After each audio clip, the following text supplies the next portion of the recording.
কোরবানির ঈদকে সামনে রেখে কুড়িগ্রামের ফুলবাড়ী উপজেলার ঐতিহ্যবাহী খড়িবাড়ি হাটসহ উপজেলার প্রত্যন্ত এলাকার হাট বাজারগুলো জমে উঠেছে। পর্যাপ্ত পরিমাণ গরু ও ছাগল হাটে উঠছে।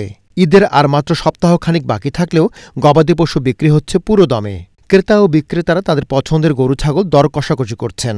অনেকেই ক্রয় করছেন গরু ছাগলও। ৮৫,০০০ দিয়ে একটা গরু কিনলাম। গরুর সংখ্যা অনেক বেশি, কিন্তু ক্রেতার সংখ্যা অনেক কম। গরু বেচছি দুইটে, একটা হলো ১,৫৩,০০০ আর একটা বেচছি ১,৩৯,০০০। ৬টা গরু নিয়ে যাচ্ছি, ৪টে বিক্রি করছি এই খড়িবাড়ি হাটে। ৪টে গরুতে মোটামুটি ভালোই লাভ হয়েছে। কোরবানির হাটে আবার অনেকেই গরু ছাগল দেখতে এসেছেন।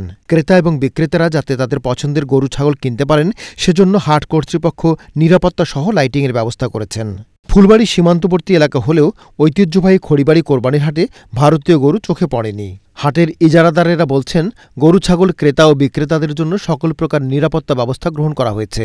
এছাড়াও হাটে ক্রেতা এবং বিক্রেতার সুবিধার্থে টাকা পরীক্ষার মেশিনও রাখা হয়েছে।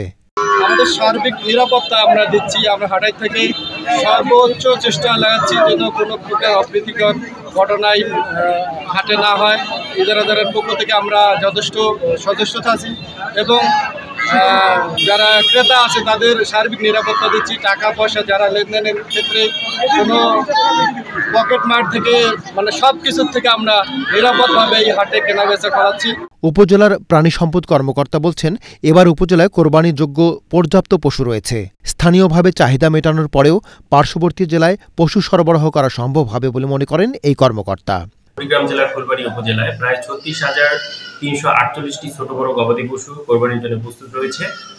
আমরা স্থানীয়ভাবে এই চাহিদা মিট আপ করে এটি পার্শ্ববর্তী অন্যান্য জেলা উপজেলায় এটি সরবরাহ করতে সক্ষম। স্থানীয়ভাবে আমরা আমাদের কোরবানির চাহিদা যথেষ্ট রয়েছে। কুড়িগ্রাম ফুলবাড়ী প্রতিনিধি মোস্তাফিজার রহমান জাহাঙ্গীরের পাঠানো তথ্য ও ভিডিও চিত্রে মিজান তালুকদার, আপডেট টিভি।